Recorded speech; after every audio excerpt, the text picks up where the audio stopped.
नमस्कार आदरणीय दर्शकवृन्द, यहाँहरूलाई हार्दिक स्वागत गर्न चाहन्छु। म नवराज तानुक। यो हो टेलिभिजनको विशेष कार्यक्रम। विशेष सन्दर्भमा हामी देशको समग्र राजनीतिक विषयवस्तु र विकसित घटनाक्रमको बारेमा सही र सटीक विश्लेषण गर्ने प्रयास कार्यक्रममा गर्दै आएका छौँ। विशेषतः यतिखेर एमसीसीको विषय सबैको चासो र चिन्ताको विषय बनेको छ। सत्तारूढ दल र विशेष गरी सत्ता गठबन्धन यसका निम्ति साझा धारणा लिने प्रयास गरिरहेको छ। विशेष गरी सर्वदलीय बैठक आह्वान गरियो र उक्त बैठकमा आज नेकपा एमालेको अनुपस्थिति रह्यो, अर्थात् नेकपा एमाले उक्त बैठकलाई बहिष्कार गर्यो। के साँच्चीकै भन्दा हिजो नेकपा एमालेकै सरकार रहँदा आफूले नै प्रस्तावित गरेको, आफू नै त्यसका निम्ति जोडबल गरेको नेकपा एमाले आज एमसीसीको विषयमा तटस्थ हो या आधिकारिक उहाँहरूको धारणा के हो अझै खुल्न सकेको छैन। यस्तो परिस्थितिमा यो देशको समग्र राजनीतिक विषयवस्तु उथलपुथल भइरहेको छ। बेला बखतमा एउटाको सरकार अर्को प्रतिपक्ष बनिरहँदा यी यस्ता विषय, राष्ट्रिय महत्त्वका विषय, अन्तर्राष्ट्रिय परियोजनाहरू र विशेष गरी राष्ट्रिय स्वाधीनतासँग जोडिएका यी यस्ता प्रश्नमा राजनीतिक दलहरूको स्पष्टता नहुँदा आम जनतामा बेला बखतमा शङ्का उपशङ्काहरू भने देखिएको छ। विशेषतः यतिखेर नेकपा एमाले भित्र पनि आन्तरिक विवाद जस्तो केही देखिएको छ। उहाँहरूको 10औं राष्ट्रिय महाधिवेशनबाट एक किसिमको म्यान्डेट भयो। भलै उहाँहरूले सर्वसम्मत खोज्ने प्रयास गरे पनि, विवाद नहोस् भनिए पनि, अहिले आएर डाक्टर भीम रावल पार्टीको उपाध्यक्ष रहनुभयो र उहाँलाई अहिले बाइपास गरेसँगै उहाँले पार्टीले दिएको कुनै पनि सार्वजनिक पद या पार्टीको जिम्मेवारी नलिने उहाँले घोषणा गरेसँगै एमाले भित्र फेरि फुटको सङ्केत आएको हो। र विशेष गरी अहिलेको परिस्थितिमा सत्ता गठबन्धनको फेरबदलका निम्ति एमाले कति तयार छ र अहिलेको परिस्थितिमा अर्ली इलेक्सनमा यदि देउबा जान तयार हुनुभयो या वर्तमान प्रधानमन्त्री भने एमाले के ग्रिन सिग्नल दिएर अर्ली इलेक्सनमा जाने सम्भावना कति छ लगायतको विषयमा कुराकानी गर्न हामीसँग हालै नेकपा एमालेको थाई कमिटी सदस्य नियुक्त हुनुभएको, अर्थात् निर्वाचित हुनुभएको नेता हामीसँग हुनुहुन्छ नेकपा एमालेको प्रभावशाली नेता राजेन्द्र गौतम। उहाँलाई म वेलकम गर्न चाहन्छु। गौतमजी नमस्ते, वेलकम, यहाँलाई स्वागत छ। धन्यवाद। ल, फर्स्ट अफ अल त यहाँलाई बधाई छ। नेकपा एमालेको बडो महत्त्वपूर्ण एउटा जिम्मेवारीमा तपाईँलाई पार्टीले जिम्मेवारी दिएको छ। कार्यकाल सफल होस्, हाम्रो शुभकामना। धेरै धेरै धन्यवाद छ। अब कुरा गरौँ खास गरी नेकपा एमालेकै विषयबाट। हजुर, 10औं महाधिवेशनपछि नेकपा एमाले एकताको झन् एउटा नयाँ सन्देशमा जानुपर्ने, डाक्टर भीम रावल लगायत केही उहाँ पक्षधर नेता जस्तो अब केही व्यक्तिहरूलाई चाहिँ अहिले पनि तपाईँहरूले सही रूपमा म्यानेजमेन्ट गर्न सक्नु भएन या व्यवस्थापन गर्न सक्नुभयो या भएन। जस्तो डाक्टर भीम रावललाई तपाईँहरूले एउटा पार्टीको प्रमुख या पार्टीको सल्लाहकारको भूमिकामा उहाँलाई जिम्मेवारी दिइरहँदा उहाँले पार्टीले दिएको कुनै पनि जिम्मेवारी म लिँदिनँ, मलाई यस्तो यो मनपरी रूपबाट मलाई बाइपास गरेको मलाई मन छैन भनेर भनिरहँदा पार्टीभित्रको तपाईँहरूले विवाद मिलाउन खोजिरहनु भएको थियो, एकताको सन्देश दिन खोज्नु भएको थियो। तर यो महाधिवेशनपछि झन्झन ठ्याक्कै उल्टा उल्टा म्यासेज किन? पहिलो कुरा चाहिँ के छ भन्दाखेरि नेकपा एमालेको 10औं राष्ट्रिय महाधिवेशन तो जनसमर्थन र उपस्थितिको हिसाबमा, व्यवस्थापनको हिसाबमा एउटा भव्य, सभ्य, ऐतिहासिक महाधिवेशन हो। हामीले हाम्रो सङ्गठनात्मक संरचनालाई व्यवस्थित गर्ने नाममा वार्डदेखि पालिका अधिवेशन हुँदै राष्ट्रिय महाधिवेशनसम्म आउँदा पार्टीलाई एकताबद्ध रूपमा, विवादरहित, विषय केन्द्रित हिसाबले महाधिवेशनहरू सम्पन्न गर्ने जो हाम्रो स्पिरिट र हामीले जो महातत कमिटीहरूको अधिवेशनबाट प्राप्त गरेको जो अनुभव हामीसँग थियो, त्यसको आधारमा पार्टी नेतृत्वले अधिवेशन सर्वसम्मत गर्ने हिसाबले नै नेतृत्वको बारेमा विहङ्गम छलफल गरेकै हो। राष्ट्रिय महाधिवेशनमा नेतृत्वको तर्फबाट त्यो प्रस्ताव गरेकै हो। तपाईँले जहाँसम्म हाम्रो पार्टीको एकजना नेता भीम रावलको प्रसङ्ग त्यहाँ जोड्नुभयो, उहाँलाई समेत पार्टीको उपाध्यक्ष भएर पार्टीमा युनानिमसली एक मना एकताका साथ, जुन पार्टीमा विचारको विवाद छैन, सिद्धान्तको विवाद छैन, कार्यक्रमको विवाद छैन, आगामी बाटोको विवाद छैन भने त्यो पार्टीमा नेतृत्वमा खिचातानी नगर्न र नेताहरूलाई अमुक अमुक जिम्मेवारीमा चाहिँ व्यवस्थापन गरेर अगाडि जाने पार्टी नेतृत्वले सदाशयपूर्ण ढङ्गले जो प्रस्ताव अगाडि सारे, त त्यो प्रस्ताव भीम रावलजीले स्वीकार गर्नु भएन। म चुनाव चाहन्छु, म अध्यक्ष पद जान्छु भनिसकेपछि निर्वाचन आयोगले चुनाव गरायो। चुनावको नतिजा आइसकेको छ। तपाईँले आजको भोलि चुनाव गरेर होइन, तपाईँहरू अधिकांश पदमा त सर्वसम्मत गर्नुभयो नि त, होइन? होइन। तपाईँहरूले हामी सबै- लिस्ट दिनुभयो, होइन, मैले भने पार्टी सभापतिमा मात्रै, पार्टी अध्यक्षमा मात्रै निर्वाचन होइन। हो, अन्य केही पदाधिकारी सबै निर्वाचन हो, धेरै जसो पदमा निर्वाचन हो, हामी सबै निर्वाचित भएर आएको हो। त्यसो भएको हुनाले के छ भन्दाखेरि निर्वाचन पनि माग्ने, कार्यकर्तामा टेस्टेड पनि हुन चाहने र कार्यकर्ताले दिएको मतलाई पनि अस्वीकार गर्ने भन्ने कुरा भने यो त्यसो पार्टीमा- भनेर त गौतमजी, त्यसो भए भीम रावलाई अब नेकपा एमाले भित्र कुनै पनि पदाधिकारी या कुनै पनि महत्त्वपूर्ण जिम्मेवारी होइन। छैन भन्ने हो? होइन। यो त उहाँलाई दिएको जिम्मेवारी भने त तपाईँ- पार्टीको तपाईँ रिटायर यो भन्नु न, होइन। पार्टीभित्र चाहिँ अब उहाँको सक्रियता रिटायर कम भयो। होइन, रिटायर उहाँलाई होइन। सक्रियताबाट चाहिँ बौद्धिकताको आधारमा उहाँलाई सल्लाहकार लिने है एउटा थिङ्क ट्याङ्कको रूपमा राखेको जस्तो पो देखियो त। होइन, अब उहाँलाई कुन आधारमा तपाईँले पदाधिकारीमा लगाएर लाग्नुहुन्छ त? तपाईँ महाधिवेशन गर्ने, कार्यकर्ताको भर्डिक आइसक्यो तेरो ठाउँ कहाँ हो भनेर। त्यसो हुनाले कार्यकर्ताको भर्डिकलाई अस्वीकार गर्ने अधिकार कसैलाई पनि होइन, चुनाव हारेको जहाँसम्म थाई त कमिटीमा मैले त ल्याउनु भएको छ नि त भने- तपाईँहरूले, होइन। थाई कमिटीमा ल्याउनु भएन त? होइन, सेन्ट्रल कमिटीमा चुनाव जित्यो भने थाई कमिटीमा आएको छ। हाम्रो चाहिँ फेसिलिटी के थियो अन्य पार्टीको भन्दा, हाम्रो भन्दा जो पदाधिकारीमा उम्मेदवार हुन्छ नि स्वतः केन्द्रीय त्यसले कमिटीमा पनि। स्वतः होइन, त्यसले स्वतः हलको खुल्ला केन्द्रीय सदस्यमा उम्मेदवार हुन पाउँछ, मानिनेछ। आहा। तर त्यो पनि उम्मेदवारी म अस्वीकार गर्छु भनेपछि त एउटा नेताले, यो भीमरालको सवाल होइन, यो भीमराल आफैमा पढे लेखेको योगदान भएको पुरानो साथी उहाँको हुनुहुन्छ। सङ्केत के हो त? म कुनै पनि जिम्मेवारी लिँदैन भन्नुले के पार्टीभित्र फेरि एक किसिमको फुटको या अलग होइन, गुटको के निर्माण फुट गर्न भनेको? खोजिएको हो? अब कुनै फुट होइन। उहाँले अहिले पार्टीले दिएको जो म्यान्डेट हो, महाधिवेशनले दिएको म्यान्डेट स्वीकार गर्छु भनेको मैले बुझेँ। मैले त पोजिटिभली बुझेँ। म महाधिवेशनमा गएँ, अध्यक्षमा चुनाव लडेँ, कार्यकर्ताले मलाई अस्वीकार गरे, केही मत दिए। त्यसो हुनाले म अहिले हाललाई सल्लाहकार या अरू कुनै पनि पदमा बस्ने भन्दा पनि कार्यकर्ताले दिएको भर्डिकलाई म स्वीकार गरेर बस्छु। त एमालेलाई हानि हुने कुनै पनि काम गर्दिनँ भनेर उहाँ त एमालेको क्याम्पेनिङ गरेर भने अहिले एमाले भित्र कुनै विवाद छैन, एमाले भित्र के को विवाद छ त? कुनै पनि अन्तर्विरोध या एक होइन, किसिमको के को अन्तर्विरोध गुटबन्दी छैन। अन्तर्विरोध के को भन्नु? तपाईँलाई विचारमा हुनु पर्यो, कार्यक्रममा हुनु पर्यो, बाटोमा हुनु पर्यो, सिद्धान्तमा हुनु पर्यो। केमा अन्तर्विरोध छ? तर ओलीको कार्यशैलीलाई भीमरावले स्वीकार्नु होला? कार्यशैली आफ्नो आफ्नो हुन्छ। उहाँले ओलीको कार्यशैली स्वीकार गर्नु भन्नु त उहाँको कार्यशैली अस्वीकार गर्ने मान्छे पनि त छन् नि त। त्यो चाहिँ कार्यशैली हो त? म कुनै पनि पद अस्वीकार गर्छु भन्ने कार्यशैली हो। भने पार्टीभित्रको आज प्रतिपक्ष त्यसो भने हुनाले भीमराव। पार्टीको एउटा पार्टीभित्रको प्रतिपक्ष भनेको डाक्टर भीमराव होइन, पार्टीको एउटा के प्रतिपक्ष छ र यहाँ त कुनै प्रतिपक्षको देखि नि त मैले त नि। होइन, तपाईँ त सर्वसम्मतमा होइन, ओलीले जे भन्यो तपाईँले त्यसलाई चाहिँ प्रतिपक्ष स्वीकार्न हुनको तयार लागि- हुने मान्छे होइन, हो तपाईँहरू। पार्टीमा प्रतिपक्ष हुनका लागि त विचारसहितको प्रतिपक्ष हुनु पर्यो नि त। के प्रोग्रामको लागि? हामीले के भन्यौँ भने दक्षिणपन्थी अवसरवाद र सङ्गठनात्मक अराजकतालाई परास्त गरेर जनताको बहुदलीय जनवादको मार्गनिर्देशनमा समाजवादका आधार निर्माण गर्ने भन्ने पार्टीको हाम्रो आम नीति हो, मुख्य नारा हो। अब हामी कसरी अगाडि जान्छौँ त भन्दाखेरि हाम्रो त्यो डेस्टिनेसन हो। हामी समाजवादको आधार निर्माण गर्दै अगाडि बढ्छौँ। के मार्फत? जनताको बहुदलीय जनवादको लाई टेकेर त्यसको आधार, त्यसको मार्गदर्शन, त्यसको आलोकमा, त्यसको प्रकाशमा हामी चाहिँ समाजवादका आधार तयार गर्छौँ भन्दा त नीतिमा त मतभिन्नता देखियो। आज एमाले भित्र जुन पदाधिकारी या केन्द्रीय कमिटी या जुन जुन जुन विभाग या जिल्ला प्रदेश जुन तपाईँहरूले संरचनामा अहिले जिम्मेवारी दिनुभएको छ, मनमुटाव छैन, विवाद छैन, सबै न्यायोचित रूपमा चाहिँ सम्मान भएको छ, नेता कार्यकर्ताको व्यवस्थापन भएको छ। गौतम मैले भन्नु के पर्यो भन्दाखेरि हामी अमुक अमुक पदमा थियौँ, त्यसरी आजीवन हामी त्यही पदमा बस्छौँ, अरू कुनै नयाँ साथी आउनु भएन, नेतृत्वलाई ग्रुम गर्नु भएन, नयाँ मान्छेले नयाँ जिम्मेवारी पाउनु भएन। किनभने हामीले पाइआएको खाइआएको भनौँ भने त तपाईँले भनेको कुरा मिल्ला। होइन भने प्रतिस्पर्धामा गएपछि म पनि पछारिन सक्थेँ त, हार्न सक्थेँ, अर्को कुनै साथी पराजित हुन सक्थ्यो। त त्यो कुरालाई चाहिँ हामीले स्वीकार गर्नु पर्यो।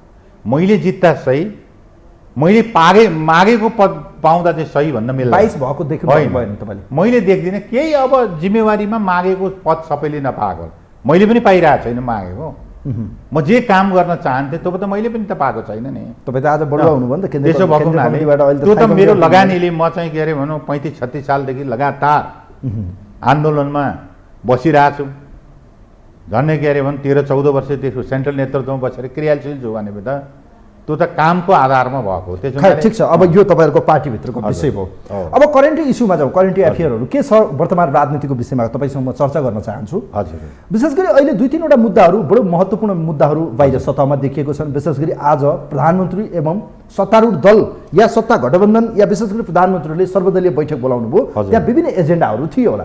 तर तपाईँहरू यति ढिपी हो कि यो दूरी बढाइराख्न खोजेको हो कि यो बैठक सर्वदलीय बैठकमा तपाईँहरू नजाने भने यो प्रजातान्त्रिक व्यवस्था बहुदलीय व्यवस्थामा तपाईँहरू किन यो अब्जेक्ट गरिराख्नु भएको? होइन, त्यो त प्रधानमन्त्रीजीलाई राम्रो थाहा छ त हाम्रो चाहिँ रिजर्भेसन के छ, हाम्रा डिफरेन्सेसहरू के छ, हामी के को विषय अगाडि सारेर लडिरहेका छौँ भन्ने त्यत्रो तपाईँले पार्लियामेन्टमा हामी सङ्घर्षरत भएको, हामीले वेल घेरेर संसदीय व्यवस्थामा प्रतिपक्ष सबैभन्दा ठुलो राजनीतिक दल, प्रमुख प्रतिपक्ष राजनीतिक दल सङ्ख्याको हिसाबमा जनमतको हिसाबमा त्यो ठुलो भएको पार्टी वेलमा गएर हेऱ्यो, उभिँदा पनि पार्लियामेन्टमा उसको भनाइ के हो भनेर भन्नुपर्ने, आफ्नो सिटमा उभियो एउटा कुनै एमपी भने उसलाई किन तपाईँ उभिने हो भनेर प्रश्न गर्नुपर्ने ठाउँमा वेलमा गएको छ प्रमुख प्रतिपक्ष, जसको सङ्ख्या 98 छ, अरू 2-4 दल जोड्नुपर्छ त्यो सङ्ख्या पुग्न।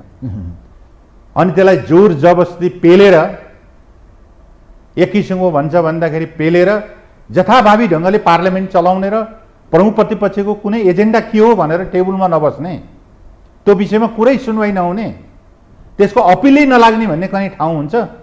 तपाईँहरूको संसदमा देखिएको गतिविधि अराजकता हो कि राजनीति? हाम्रो अराजकता होइन, हामीले संसदै चल्न नदिने जनताको प्रतिनिधि गर्न थलो सार्वजनिक थलो होइन। तपाईँलाई म बडा दृढतापूर्वक के भन्छु भन्दाखेरि, बडा स्पष्ट र दृढतापूर्वक हामीले आफ्नो ओपिनियन भनेको के हो भन्दाखेरि हाम्रो संवैधानिक परम्परागत अभ्यास, कानुनी अभ्यासको आधारमा पनि हाम्रो दलबाट निष्कासित भएका मान्य सदस्यहरूलाई हामीले दलले निष्कासन गरिसकेको सन्दर्भमा निष्कासन गरियोस् भनेर दलको निर्णय, केन्द्रीय कमिटीको निर्णय, संसदीय दलको निर्णय समयमा औपचारिकता पुर्याएर विधिसङ्गत ढङ्गले हामीले पार्लियामेन्टमा, संसदमा, सभामुखमा होइन, सभामुख त अथोरिटीभित्र पर्दैन, महासचिवमा त्यो ब्युरोक्रेसीमा हामीले त्यो प्रस्ताव प्रस्तुत गर्यौँ र अन्यको हकमा एउटा चाहिँ स्ट्यान्डर्ड, एमालेको हकमा अर्को डबल स्ट्यान्डर्ड, सम्मानित सभामुख जस्तो व्यक्तिले त्यो गर्न मिल्छ?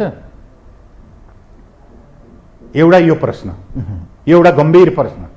दोस्रो चाहिँ तपाईँले राजनीतिक दल सम्बन्धी जुन ऐन थियो, ऐनमा चाहिँ दलहरूको बिचमा डिभिजन, फुट आदि इत्यादि नहोस्, दलमा स्थिरता कायम होस् भन्ने हिसाबले हाम्रो तर्फबाट हामीले बेलैमा तपाईँले देख्नै भएको छ, सेन्ट्रल कमिटी पनि र पार्लियामेन्टको पनि 40% चाहिँ एमपीहरूको या सेन्ट्रल कमिटीको 40%ले मात्रै असहमति राखेर नयाँ दल खोल्ने कुरा हामीले गरेका थियौँ। तर अचानक अध्यादेश मार्फत पार्लियामेन्टलाई छलेर 20%मा के लागि भन्दा एमालेलाई डिभिजन गर्नका निम्ति घोषित रूपमा त्यसलाई केही समय तपाईँले जीवित पनि राख्नु भएन। एमालेको डिभिजन गर्ने तपाईँले ढोका खोल्नुभयो, दोस्रो तेस्रो अनि आफैको डिभिजन हुने खतरा देख्यो भने फेरि आफै फिर्ता लिनुभयो। यसलाई तपाईँ के भन्नुहुन्छ? यो एमालेको अराजकता हो? तर यो एक किसिमको सभामुखको अराजकता पहिले नै एक किसिमको विभाजनको चिरा त देखिसकेका थिए एमाले। अहिले आएर चाहिँ सरकारलाई दोष दिनु त्यो कति उचित होला नहोला त्यो त अब तपाईँहरूले भोलि गएर चुनावमा एउटा एजेन्डा लग्नु होला, पार्टीका कार्यकर्ता नेता बिचमा या जनताको बिचमा जानु होला। तर अहिलेको स्वाभाविक मैले प्रश्न के गर्न चाहे भने संसदलाई बन्धक बनाइराख्ने, संसदमा नाराबाजी गरिरहने, संसद चल्न नदिने तपाईँहरूकै कारण हो नि। सत्तापक्षको गठबन्धनको कुरा होइन, हामीले त प्रश्नै भनेका छौँ त। सभामुखको राजीनामा कति औचित्यपूर्ण हो? तपाईँहरूको निर्णय त अदालतले फैसला गर्नु, के राइट के रङ त? किन अहिले तपाईँहरूले बडा विनम्रतापूर्वक बडा प्रष्ट ढङ्गले के भनेका छौँ भने सभामुखजीले आफ्नो निर्णय सच्याउनुहोस्। कसरी सच्याउने? अदालतमा विचार छ, विधिको शासन मान्नुहोस्, कानुनी प्रक्रिया मान्नुहोस्। तपाईँ चाहिँ के अरे भनौँ मान्नु सक्नुहुन्न भने नसक्नेले किन पदमा बस्ने भने? गलत निर्णय गर्ने, सच्याउ भन्दाखेरि पनि नसच्याउने भनेदेखि हामीले कि निर्णय सच्याउनुहोस् कि चाहिँ के अरे मार्ग प्रशस्त गर्नुहोस्।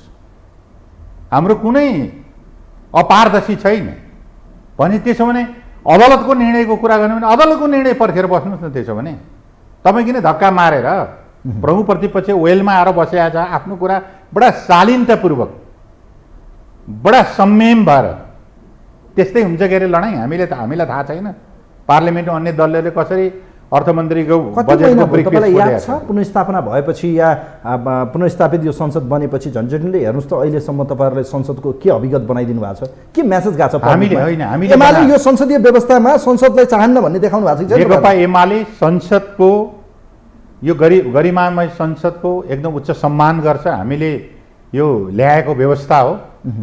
सङ्घीय लोकतान्त्रिक गणतन्त्रको संस्थागत विकास गर्नका निम्ति संसदीय अभ्यासबाट यो सम्भव छ भनेर हाम्रो मन वचन कर्मले विश्वास गरेर आएको ठाउँ हो।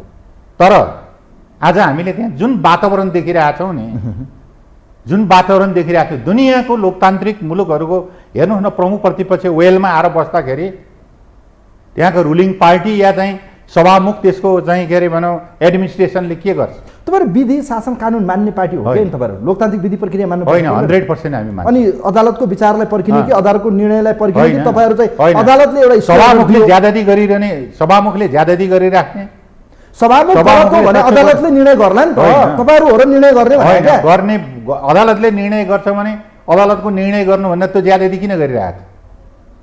अदालतको निर्णयसम्म पर्खे भयो उसले पनि। अदालतको निर्णय आउँदै गर्छ, संसदलाई चलायमान बनाऊ भन्ने उहाँहरूको प्रस्ताव छैन। त्यो सम्भव छैन। अग्निप्रसाद सापकोटा सभामुखले त्यही भनिरहनु भएको छ त? होइन, उहाँले त भनिरहनु भएको छ चल्न दिउँ मान्यज्यूहरू, संसद चल्न दिउँ, संसदलाई कारबाही गर्न दिउँ। होइन, उहाँले भन्ने त्यही नै काम गर्न दिउँ। मैले गर्ने जति गरिसकेँ होइन, तपाईँहरूको चाहिँ के अरे भने गर्ने जति गरिसकेँ, पार्टी पनि टुट्नेसँग टुटिसक्यो, अब तपाईँले मानिदिनुहोस्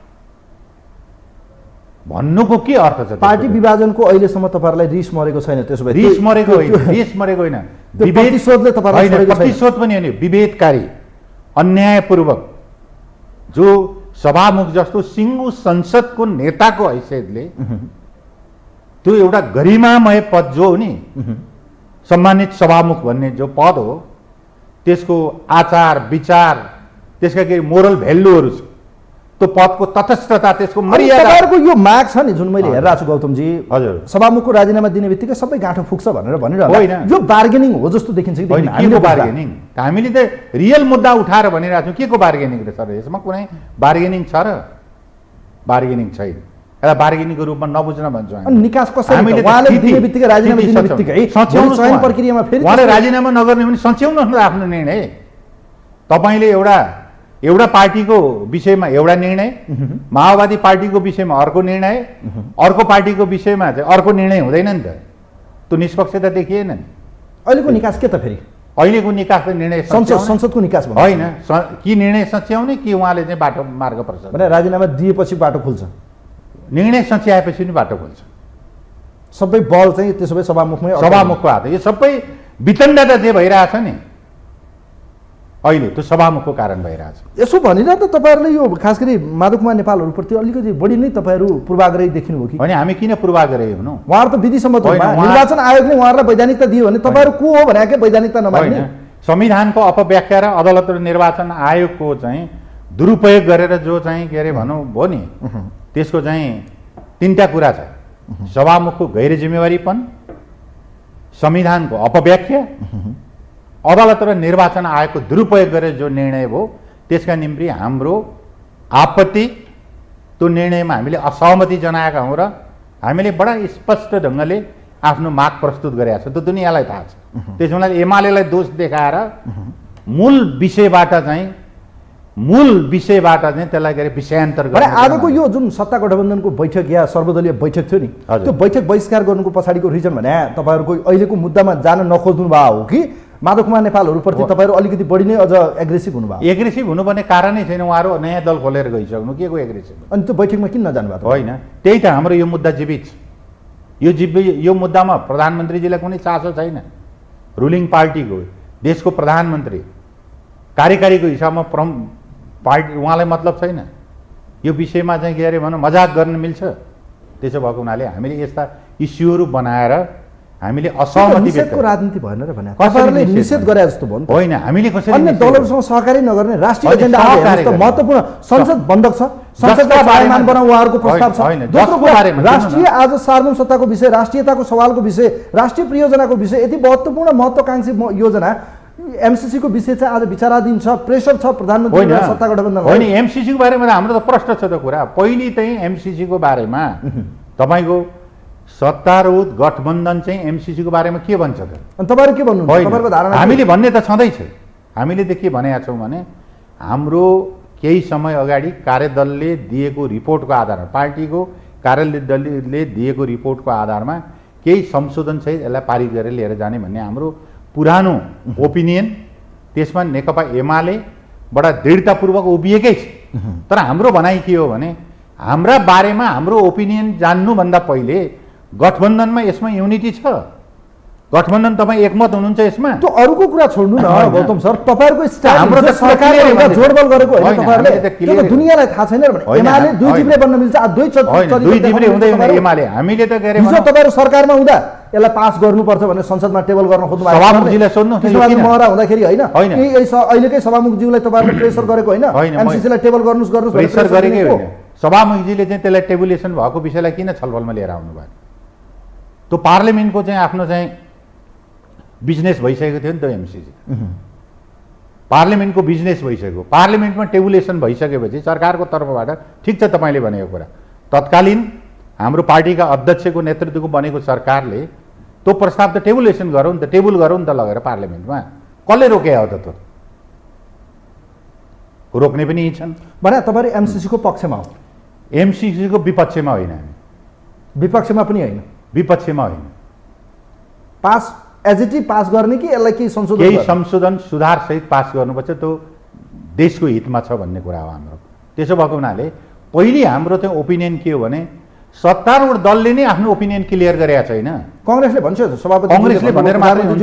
कांग्रेस मात्रै छ सरकारमा, कांग्रेसले मात्रै एक्लै सरकार चलाउन सक्ने अवस्था छ। अहिले तपाईहरुको दाउपेच भने के? अहिलेको पर्खर हेरमा तपाईहरु के हुनुहुन्छ? गठबन्धन भित्र भाँडबैलो होस्, तपाईहरु ग्रीन सिग्नल गरेर एमसीसी पास गरेर सत्ता समीकरण फेरबदल गर्ने दाउपेचमा एमाले छ भने होइन? यो अपवित्र गठबन्धनको के औचित्य छ? विचारविहीनहरुको झुण्डाको के अर्थ छ?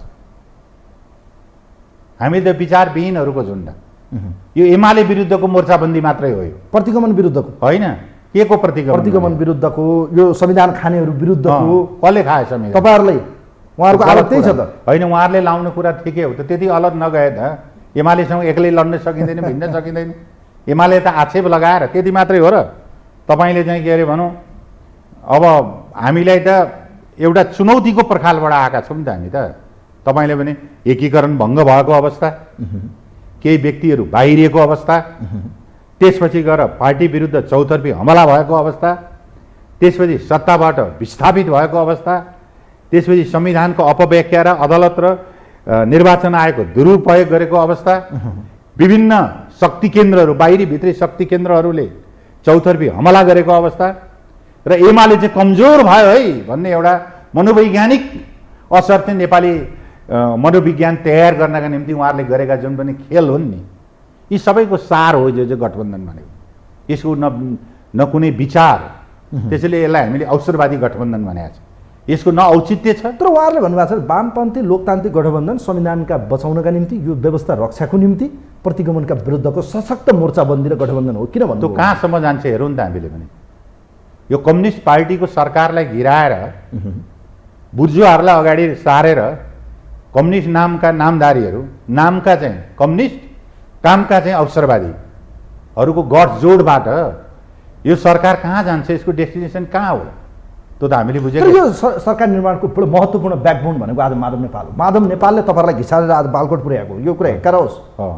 माधव कुमार नेपालले यो संविधान बचाउनु भयो भनेर वाह होइन, हामीले प्रश्न हेक्का के उहाँले संविधान बचाउनको निम्ति पार्टी निर्वाचन भने के कुरा तपाईले? नेकपा एक्लै नेकपा एमालेले हिजो पनि 74 मा चुनाव जितेर आएर पनि नेकपा एक्लैले सरकार बनाउन सक्दैन थियो। 121 ले सरकार बन्दैन थियो। हामीले सरकार बनाउने अर्को पार्टनर खोज्यौँ, सहकार्य गर्यौँ, कार्यकर्ता एकता गर्यौँ, पार्टी एकताको प्रयास अगाडि बढायौँ, गठबन्धन गरियो, वाम गठबन्धन चुनावमा गइयो। त्यो त छँदैछ नि प्री हिस्ट्री त तपाईलाई। भोलि कुनैले रिसर्च गर्दा अध्ययन गर्ने विषय त छ नि त। तर एउटा कुरा म विनम्रतापूर्वक के भन्छु तपाईलाई भन्दाखेरि, यो कुनै माधव नेपालजी अर्को कुनै नेपालजीले तानेर होइन, उहाँहरू आफ्नो स्वार्थ सत्ताको निम्ति, आफ्नो अस्तित्व जोगाउनका निम्ति, आफ्नो चाहिँ के अरे आफ्नो भूमि कहीँ तयार गर्न सकिन्छ कि भन्ने नाममा गरेको गठजोड मात्रै। तर यो गठजोड तपाईहरुले भने जस्तो गठबन्धन चुनावभन्दा अगाडिसम्म हामी रोक्दैनौँ। अब हेर्नुस् 12 गते राष्ट्रिय सभाको निर्वाचन छ। होइन, तपाईले मलाई त्यसपछि गएर विभिन्न स्थानीय निर्वाचन आउँदैछ भन्नु भने उहाँहरु राष्ट्रिय चुनावको निर्वाचनमा जानुहोस्, उपनिर्वाचनहरु लोकल चुनावमा जानुहोस्, राष्ट्रिय चुनावमै जानुहोस्। तपाईले कांग्रेसतिर के हुँदैछ देख्नु भएको छैन? कांग्रेसका नेताहरू के भन्दैछ? एक्लै चुनावमा होइन, कांग्रेस एक्लै चुनाव लड्ने कि अर्कालाई भागभण्डा गरेर लड्ने? कांग्रेसले देला र खाउला भन्ने परिस्थितिबाट यो गठबन्धन अगाडि जान्छ। त तपाईहरुलाई रोक्न कुनै पनि हालतमा जिरो सिटमा पार्ने हो एमाले। हामी जनताको तपाईहरुलाई जिरोमा झार्ने भने हामी जनताको चाहिँ के अरे आडमा जनताको बलमा अगाडि जाने हो। कसले के सिट दिन्छ भन्ने हामीलाई कुनै सरकार छैन। तपाईले देख्नु भएन चितवनमा के भएको? हामीले मान्छे फकार लिएर आएको हो र? कति मान्छे आयो ती? जनता आयो। सुन्नु भएन? नेताहरूको भनाइ सुन्नु भएन? कुम्भ मेला हो, ओलीहरूको भजन मण्डली हो, उहाँहरूले गरेर देखाउनु पैसा नारायणीको किनारमा खनाको हो, मान्छे बोकेर ल्यायो, यी यस्ता आरोप लाग्यो तपाईलाई। तपाईले चाहिँ नेपाली कांग्रेसले अर्को कुम्भ मेला गरे भइहाल्थ्यो नि, किन त्यो भिरकुटी मण्डपको 4 दिवाली भित्र गरे त? अब प्रचण्डजीको नि पुस 11 गते छ राष्ट्रिय सम्मेलन गरे भयो त, अर्को कुम्भ मेला याउ भए। माधव नेपालजीले अर्को कुम्भ मेला गरे हुन्छ नि त, त्यसको कुनै अर्थ छैन।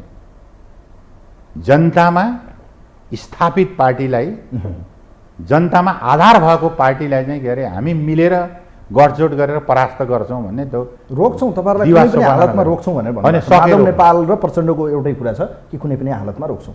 अब मलाई एउटा कुरा यहाँनिर भन्नुस् न, अहिले जस्तो यो देखिएको गठबन्धन छ, तपाईहरु गठबन्धन भत्काउने रणनीतिमा हो? गठबन्धनको कुनै औचित्य छैन भन्ने हो हामी। होइन, गठबन्धनदेखि यति सशंकित किन? होइन, सशंकित किन? त्यसको औचित्य छैन त। उहाँहरूले औचित्य छ भन्नु भएको छ त, उहाँहरूले त प्रतिगमन रोक्ने हो। तपाईले चाहिँ अहिले देख्नु भएन यो चाहिँ नीतिगत रूपमा चाहिँ के अरे क्राइम गरेर अर्थ मन्त्रालयले के काम गरिरहेछ?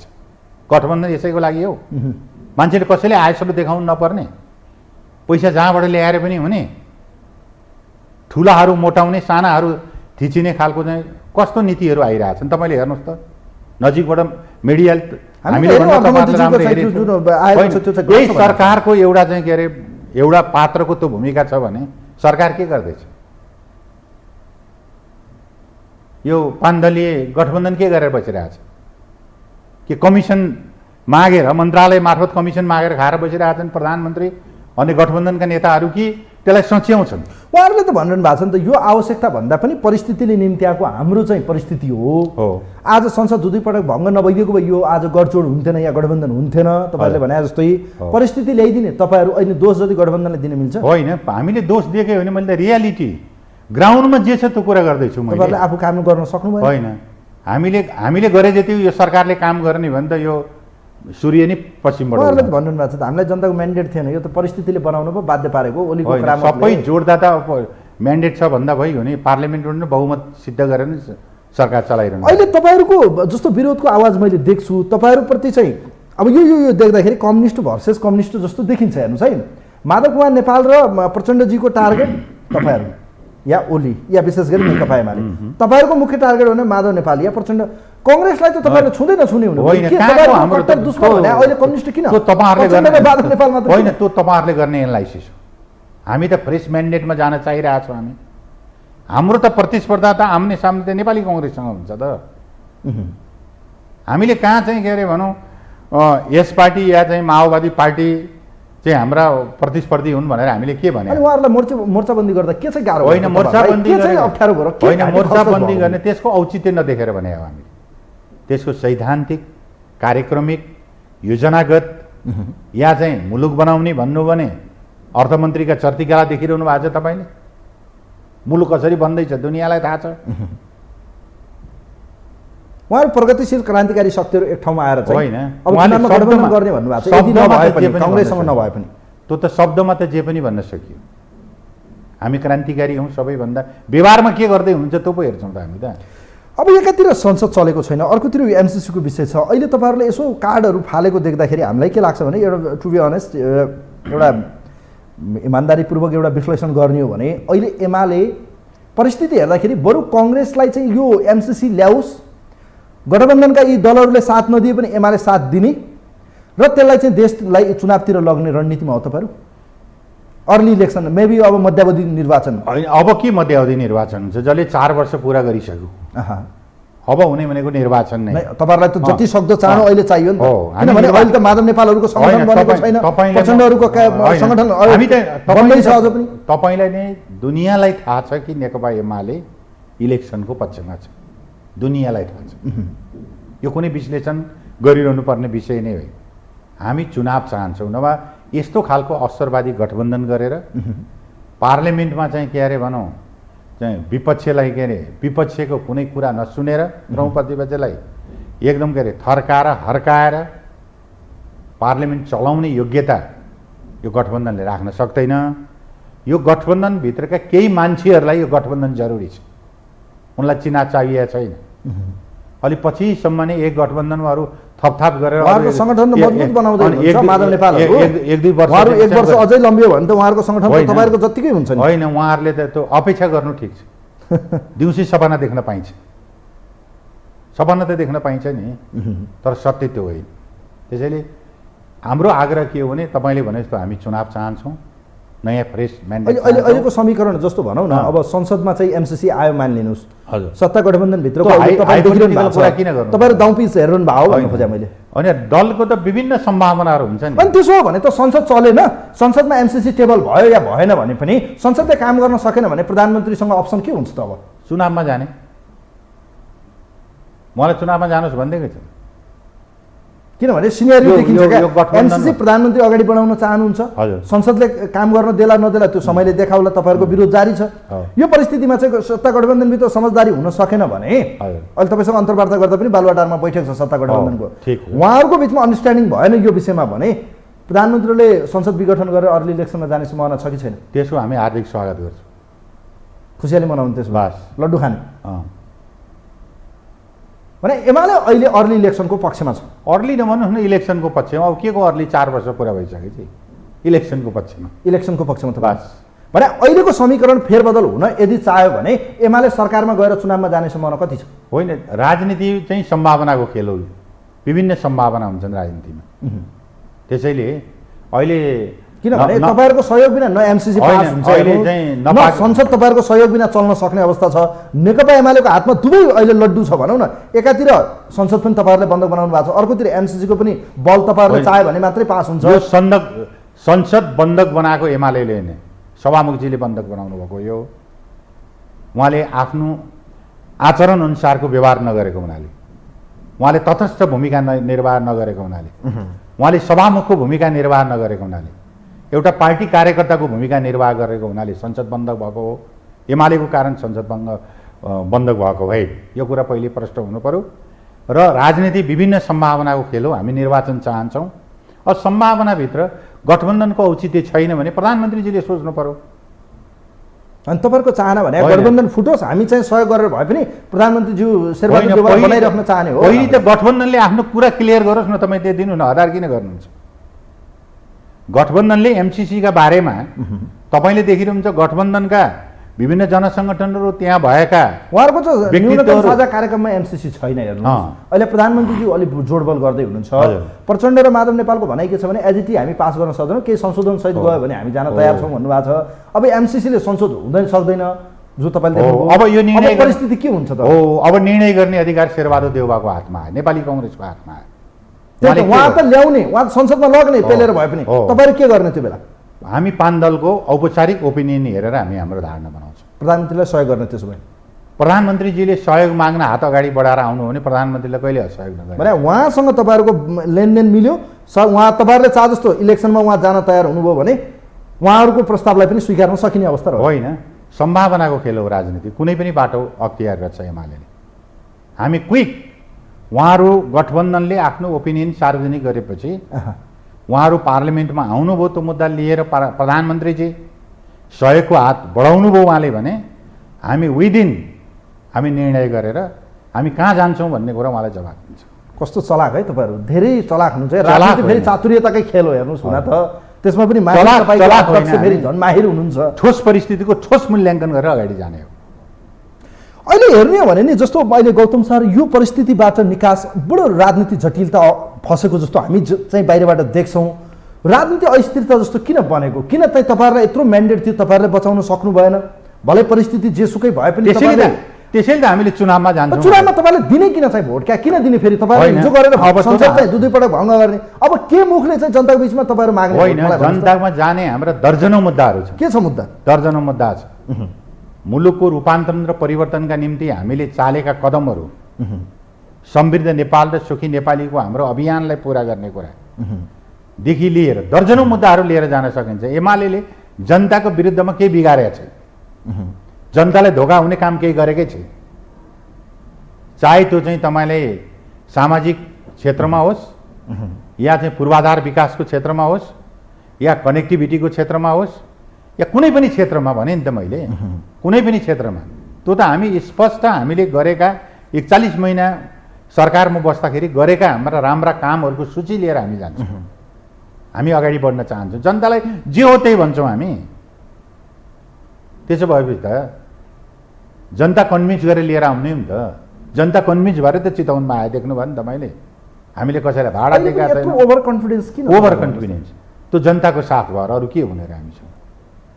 जनताले लोप्पा खिलाइदियो भने नि त्यो त जनता नै अन्तिम निर्णायक शक्ति हो, त्यो त जनताको हातमा छ। अहिले एजेन्डा मदन भण्डारीले के भन्नु गएर किनभने तपाईँहरूले सुखी नेपाली समृद्ध नेपाल भन्नुभएको थियो, बन्यो त? सबैभन्दा बढी भ्रष्टाचार अहिलेकै गत सरकारकै पालामा भयो भनेर कैयौँ रिपोर्टहरू, लेखा समितिका रिपोर्टहरू हेर्नुहोस् तपाईँ। ओम्नीदेखि लिएर कैयौँ काण्डहरू उहाँहरूले ल्याउनु, हामीले त भनेका छौँ त तपाईँले प्रमाणित गर्नुहोस्, कानुनको दायरामा ल्याउनुहोस्।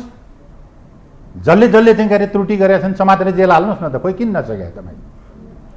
5 गठबन्धन हुनुहुन्छ त त्यहाँ। हामीले भनिदिएका छौँ हाम्रो कुनै पनि तत्कालीन मन्त्रीले राज्यको दुरुपयोग गरेर दहन गरेर कुनै गतिविधि गरेको छ, तपाईँसँग प्रमाण छ, सबुत प्रमाण छ भने कारबाही गर्नुहोस् न त। हामीले अब तपाईँहरू पनि बहुमत ल्याउँछौँ, हामी लार्जेस्ट पार्टी भएर बहुमत सहित हामी सरकारमा जान्छौँ भनिरहनु भएको छ। कङ्ग्रेस पनि त्यही भनौँ न अब नारामा छ। अर्कोतिर चाहिँ प्रचण्ड भनिरहनु भएको छ पहिलो दल म बनाउने हो, 2064 जस्तो पार्टी म बनाएर देखाउँछु भनेर उहाँहरू लागिरहनु भएको छ। माधव नेपाल भन्दै हुनुहुन्छ अबको चुनावमा मेरो पार्टी पहिलो पार्टी हो। त्यो पाइयो भन्न सबैले पाइन्छ, अरू कसैले भने पनि हुन्छ। राजेन्द्र लिङ्गदेनजी पनि त्यही भन्नुहुन्छ, म त राजा ल्याउँछु भन्दै हुनुहुन्छ उहाँहरू। त्यसो भएको हुनाले त्यो त आफ्नो आफ्नो डम्फु सबैले बजाउने भए। तर मैले के भने नि एउटा पनि जनसमर्थनको एउटा पनि प्याकेज दियो भने त एक्लै जाने त्यसो भए चुनावमा हामी त राप्रपासँग सहकार्य जाने होइन। अब मूलतः हामी त एक्लै जाने त हो। त्यसमा के छ? त्यसमा कुनै शक्तिहरू व्यक्तिहरू एक्लै जाँदा के हैसियत हुन्छ तपाईँहरूको थाहा छ नि तपाईँहरूलाई? उहाँहरू 5 दलीय एकातिर, तपाईँहरू एक्लै हुँदा त के हुन्छ? होइन 5 दलीय एकता जुन खालको गठबन्धन छ नि, गठबन्धन सहित निर्वाचन गएको देखाउनु न। जानुभयो भने होइन, त्यो त हाइपोथेटिकल कुरा हो। जानु भएन भन्ने, जाने कुनै ग्राउन्ड नै छैन। कसरी जानुहुन्छ तपाईँले? अनि माधव नेपाल र प्रचण्डहरूले किन भन्नु? उहाँहरूलाई चाहिएको छ, किनभने उहाँहरूको अस्तित्व सङ्कटमा छ। नेपाली कङ्ग्रेसको औँला समातेर फेर समातेर अगाडि नजाने भने अस्तित्व सङ्कटमा भएको हुनाले उहाँहरूले के भन्नुहुन्छ भन्दाखेरि यो 5 दलीय देउवाले कहीँ भने सुन्नु भएको छ? नेपाली कङ्ग्रेसको कुनै नेता के भन्दैछ? नेपाली कङ्ग्रेसका नेता अहिलेका नवनिर्वाचित महामन्त्रीहरूको के छ ओपिनियन हेरेको छौँ हामीले। उहाँहरू भन्नु भएको छ हामी कसैसँग अब हामी गठबन्धन गरेर सँगै माधव नेपाल र प्रचण्डजीलाई सँगै लिएर बैतरनी तर्छौँ हामी भनेको छ कि हामी त एक्लै जान्छौँ? उहाँहरूलाई हामी चाहिँ नलिकन पाइलै चाल्न सक्दैन भनेको छ कि के भनिरहनु भएको छ? त्यसो हुनाले उहाँहरूले पनि राम्रो बुझेको छ यो चुनाव एमाले र काङ्ग्रेसको बिचमा हुन्छ। उहाँहरू कहाँ छोडिनुहुन्छ त्यतिखेर थाहा। अब अहिले तपाईँहरू र खास गरी नेकपा एमालेको अध्यक्ष र प्रचण्डको बिचमा जुहारी चलेको छ। विशेष गरी तपाईँहरूले 2061 माघ 19 को घटनालाई पुनः कोट्याइदिनु भएको छ। तपाईँहरूले पूर्व राजा ज्ञानेन्द्र र प्रचण्डको बिचमा 5 बुँदे सहमतिको तपाईँहरूले कुरा उठाइदिनु भयो। त्यो हावादारी कुरा हो कि रियालिटी कुरा हो कि त्यसको प्रमाण कहाँ छ ल भन्नुहोस् त? ल तपाईँको त यो त हामीले भने होइन, हामीले भन्नुभन्दा पहिले बाबुरामजी र हिसिलामेको त्यत्रो हिसिलामेको किताब पढ्नु भयो नि तपाईँ? हेरेँ मैले, पढेछु मैले। उहाँहरूले उठाएको मुद्दा हो नि त त्यो त हामीले नै के भनौँ यस्तो मुद्दा उठेको छ, यसका प्रमाणहरू छन्। तपाईँहरू मिडियाका साथीहरू खोजेर यसलाई चाहिँ के अरे पुष्टि गरिदिनु न सार्वजनिक भने त हामी त भनेछौँ त। तर प्रचण्डले तपाईँहरूलाई च्यालेन्ज गर्नुभएको छ, प्रमाणित गर्नुहोस् नभए हावादारी कुरा नगर्नुहोस्, भ्रम नफैलाउनुहोस् जनताको। अब तपाईँले अब हामी यसरी नै अगाडि बढ्दै जाउँ न, त्यो त आउला नि त केही तथ्यहरू बाहिर। बिना प्रमाण बोलिदिने त तपाईँ कसरी बिना प्रमाण बोल्ने हो? उहाँको पार्टीभित्र बहस भएको मुद्दा, उहाँका नेताहरूले उठाउनु भएको मुद्दा हो। भले उहाँहरू आज एक ठाउँमा हुनुहुन्न अलग कुरा हो, लिपिबद्ध गरेको मुद्दा हो त्यो। अक्षरमा अंकित भएको खै छ त तपाईहरु प्रमाणित गर्नुस् न त होइन। च्यालेन्ज आवश्यक पर्दा प्रमाणित गरेर देखाउनुस् होइन आवश्यकता त्यो पर्दा च्यालेन्ज त कुरा स्वीकार्नुहुन्छ भएन। त्यसो भए किन नस्वीकार्नु खै त प्रमाणित देखाउनु होइन अब किन पाँच आज बजे कहाँ भोलि छ? उहाँले मात्रै भोलि त्यो प्रमाणित गर्ने त्यतिसरो आतंकित हुनुपर्ने किन कारण छ तपाईहरु प्रोपोगेन्डा एक किसिमको यो किसिमको चाहिँ भनौँ न स्टन्ट गरिरहने है तपाईहरु होइन, कहाँ प्रमाण गर्नु? दिनु पर्यो नि त सर हामी त तथ्यभन्दा बाहिर कहीँ जाँदै जाँदैन के बुदामा सहमति भएको थियो त प्रचण्ड र होइन। तत्कालीन पूर्व राजा बीचमा अब के बुदामा भएको त समयक्रममा हामी उद्घाटित गरिदिउँला नि अहिले त हामीले यसो साङ्केतिक रूपमा भतगौरी जस्तो यस्तो भएको थियो तिम्रो पार्टीभित्र यो कुरा उठेको थियो पार्टीको सेन्ट्रल कमिटीभित्र त्यत्रो मारामारको मुद्दा थियो कारबाहीको विषय थियो भन्ने कुरा त सबै मिडियाका साथीहरूलाई हिसेला एमईको त्यो पुस्तक पढ्न र त्यसको तथ्य खोज्न नेकपा एमाले स्टन्ट गर्न अलिकति यस किसिमको चाहिँ भनौँ न प्रचारबाजी गर्नमा माहिर छ भन्छन् मैले भने होइन बाहिर देखिन्छ भने अहिलेको समकालीन राजनीतिक या राजनीतिक दलहरूसँग राजनीतिक मुद्दा नभएकै हो गौतम सर के लाग्छ तपाईँलाई राजन सर होइन उहाँहरू किनभने हामीसँग अहिले राजनीतिक मुद्दाहरू देखिन्न मैले हेर्छु देख्दिनँ म तपाईँहरू एकले अर्कोलाई आरोप लगाउने चुनावमा पनि त्यही हो हुने हिजो मलाई काम गर्न दिएन यसले मलाई सिद्ध्यायो गठबन्धन यसले गर्यो पार्टी फुटायो यसले फलानाले भ्रष्टाचार गर्यो फलानाले काम गर्न सकेन दुई पटक संसद विघटन गर्यो यही आरोपमै जाने हो त के हो त हामीसँग विजन देश बनाउने सपना के हो हामीले त प्रष्टै भनेका छौँ तपाईँलाई अघि मैले त्यत्रो भने तपाईँले ख्यालै गर्नुभएको छ हामीले अगाडि सारेको यो राष्ट्रिय सपना राष्ट्रिय लक्ष्य समृद्ध नेपाल र सुखी नेपालीको राष्ट्रिय लक्ष्य जो हामीले अगाडि सारेका हौँ हाम्रो प्रधानमन्त्रीजीले त्यसको निम्ति पार्टीका तर्फबाट नै हामीले के भन्यौँ भन्दाखेरि हाम्रा आगामी दिनहरू भनेको समाजवादका आधारहरू निर्माण गर्ने हाम्रो हुन्छ शिक्षामा हामी के गर्छौँ स्वास्थ्यमा हामी के गर्छौँ खानेपानीमा हामी के गर्छौँ सिँचाइमा हामी के गर्छौँ अथवा जनताको आय आर्जनका हामीले कसरी अगाडि बढाउँछौँ जिडिपी कसरी चाहिँ के अरे भनौँ हामीले वृद्धि गर्छौँ भन्ने त हाम्रो त टोटली प्रोग्राम लिएर पो आउँछौँ त हामी फोगटमा पान्दलीय गठबन्धन भनेर हिँड्दैनौँ त हामी त प्रोग्राम लिएर आउँछौँ हामीले कुन मुद्दामा अगाडि बढ्यौँ एउटा चाहिँ भूपरिवेष्टित देशलाई भूजडित देशमा चाहिँ रूपान्तरण गऱ्यौँ हामीले उत्तरी नाका खोल्ने कसैले साहस गरेका हाम्रो भूमि हाम्रो हो भनेर भन्ने आँट गऱ्यौँ हामीले कसैले साहस गरेका थियौँ यस्ता धेरै मैले तपाईँको टेलिभिजनको अरू विषय हिजो गरेकै कामको चाहिँ क्रेडिट लिने कि अब चाहिँ नयाँ देखाउने मैले भने 5 वर्षको लागि के भनेर मेन्टेन माग्ने हिजो गरेका कामको क्रेडिटको जगमा आफूले गरेको काम छोडेर हिँड्छ कसैले त्यो क्रेडिटको जगमा अब हामीले भनेको समृद्ध नेपाल र सुखी नेपालीको जो राष्ट्रिय लक्ष्य हाम्रो पार्टी अध्यक्ष प्रधानमन्त्री हुँदा तयार गरेको लक्ष्य हो नि त्यो लक्ष्यमा देशको शिक्षा के हुन्छ खानेपानी के हुन्छ सिँचाइ के हुन्छ कृषि के हुन्छ उद्योग के हुन्छ व्यापार के हुन्छ कसरी समाजवादको आधार निर्माण हुन्छ अहिलेकै अध्यक्षको लिडिङमा उहाँकै लिडरसिप हो अनि कसको लिडरसिपमा अनि उहाँहरूले भने सुन्नु भएन उखान टुक्का र तपाईँको जोक्समा चाहिँ जोक्सलाई चाहिँ पत्याउने होइन जोक्स 3 वर्ष सवा 3 वर्ष त उखान टुक्कामा गयो अहिलेसम्मको देशका केपी शर्मा ओलीको गफै सुन्दामा गयो होइन तपाईले अहिलेसम्मका नेपालका सरकारहरू र सरकार प्रमुखले उसको कार्यकालमा गरेका कामहरूको निष्पक्ष भएर समीक्षा गर्नुहोस् न त राष्ट्रियताको पक्षमा सीमाको पक्षमा कनेक्टिभिटीको पक्षमा पूर्वाधारको पक्षमा कुन प्रधानमन्त्रीले कति काम गर्यो त्यो त तुलना गरेर हेर्दा हुन्छ नि त यहाँ त प्रधानमन्त्री नै प्रधानमन्त्री भएका मान्छे छ पुष्पकमल दाहाल प्रचण्डजीले के काम गर्नुभयो तुलना गरेर हेर्नुहोस् त माधव कुमार नेपालजी पनि 22 महिना प्रधानमन्त्री हो तुलना गरेर हेर्नुहोस् त शेरबहादुरजी त यो 5औं पटक भइसक्नु होला तुलना गरेर हेर्नुहोस् त यी सबै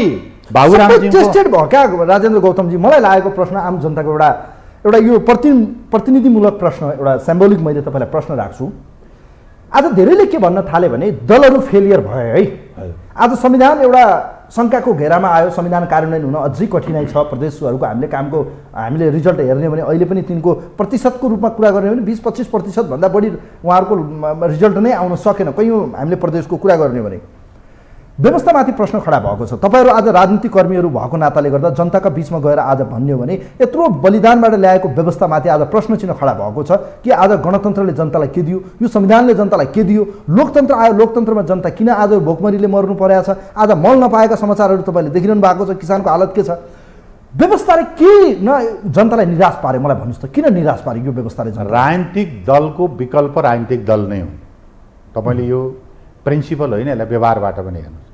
दलहरू सबै फेलिएर भयो भने राजनीतिक दलको विकल्प राजनीतिक दल नै हो। प्रोग्रामको आधारमा, नीतिको आधारमा राजनीतिक दलको विकल्प राजनीतिक दल नै हो।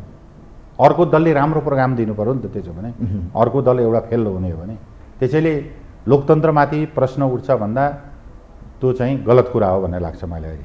लोकतन्त्रमाथि अहिले प्रश्न उठाउने कुनै आधार छैन। राजनीतिक दलको विकल्प राजनीतिक दल नै हो। कुनै व्यक्ति या तानाशाही, कुनै निरङ्कुशता या कुनै संस्था हुन सक्दैन। एउटा व्यक्तिगत कुनै संस्था हुन सक्दैन। राजनीतिक दलको विकल्प राजनीति नै हो, जसरी लोकतन्त्रको विकल्प लोकतन्त्र नै हो। जनतामा निराशा आयो, कारण के हो? जनता त ऱ्यापिडली चेन्जको पक्षमा छ नि त। तपाईहरुलाई 5 वर्ष सरकार चलाउनुस् भने जनताले त्यत्रो दुःख गरेर हामीले भोट ब्यालेट बक्समा हाल्दियो। एउटा कुरा तपाईले के गर्नुभयो? तपाईले भनेको कुरा म एउटा के स्वीकार गर्छु भने पार्टी युनिटी बचाउन नसक्नु, पार्टीभित्रको युनिटीलाई कायम गर्न नसक्नु हाम्रो पनि कमजोरीहरू आयो होला। त छुटेर जानेहरूको पनि त्यति नै कमजोरी छ, त्यो कुरा स्वीकार गर्न सकिन्छ। तर कुरा के छ भने अब दलको विकल्प अर्को चिज भन्ने कुरा हुनै सक्दैन।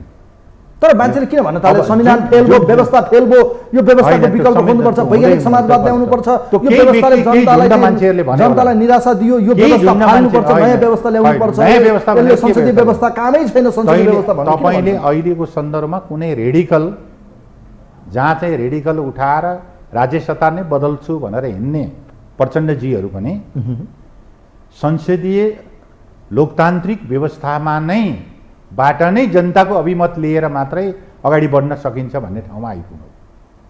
त्यो त मदन भण्डारले 49 सालमै भन्दै थियो। जनताको अभिमत बिना, जनता भनेको अझै अपराजित शक्ति हो, यो शक्तिको स्रोत हो र जनतालाई आधार नबनाइकन गर्ने राजनीतिको कुनै अर्थ छैन। अरू सबै कुरा अस्थायी हुन् भन्ने कुरा उहाँले भनेर जान्छ। त्यही कुरामा आज मान्छेहरू आइपुगिरहेको छ। नेपालका सबै कम्युनिस्टहरू उहाँलाई स्वीकार गरेका छन् कि छैनन् अलग कुरा। त्यसो भए यो सडकमा चाहिँ व्यवस्थाको विरोध गर्नेहरू को हुन्? सडकमा व्यवस्थाका विरोध गर्ने त विभिन्न एलिमेन्ट्सहरू छन् नि त।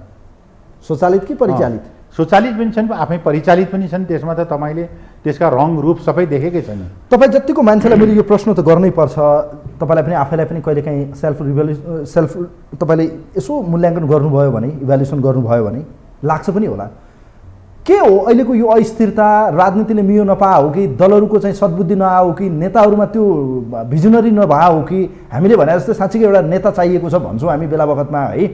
तपाईँलाई मैले यो प्रश्न सोध्नै पर्छ। यो अस्थिरता अलिकति हेर्ने भने निराशा देखिन्छ क्या? अहिले ट्र्याक नपक्रेको हो कि फेरि पक्रिन्छ भन्छ, फेरि मिसम्याच भएको देखिन्छ। आज झन्डै 80-90 हजार लाख अब युवाहरू विदेश देखिन्छौँ हामी। हाम्रो देशको अवस्था यति छ, स्रोत साधन हुँदाहुँदै पनि हाम्रो अवस्था यति नाजुक बनेको छ। हामी वैदेशिक सहयोग र ऋण आउँदाखेरि कति खुसी हुनुपर्ने, प्रतिदिन हाम्रो टाउकोमाथि ऋण थपिएको अवस्था छ। यो सबै कुरा हेर्दाखेरि कहाँनिर चाहिँ मिस्टेक देखिरहनु भएको छ? मूल नै खराब हो कि यसको के हो त कारण भन्नु न? तपाईँले म के भन्छु भन्दाखेरि यो चाहिँ एउटा सिस्टम, हामीले एकातिर एउटा सिस्टमको पनि डेभलप गर्न सकेका छैनौँ हामीले। हामी चाहिँ यो हाम्रो लागि संसदीय अभ्यासको 15-20 वर्ष आदि इत्यादि भयो भने यो चाहिँ हामीसँग काँचो अनुभव छ।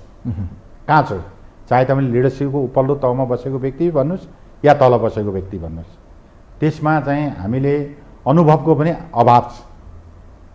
त्यसलाई गरी हामीले स्वीकार गर्न सक्छौँ।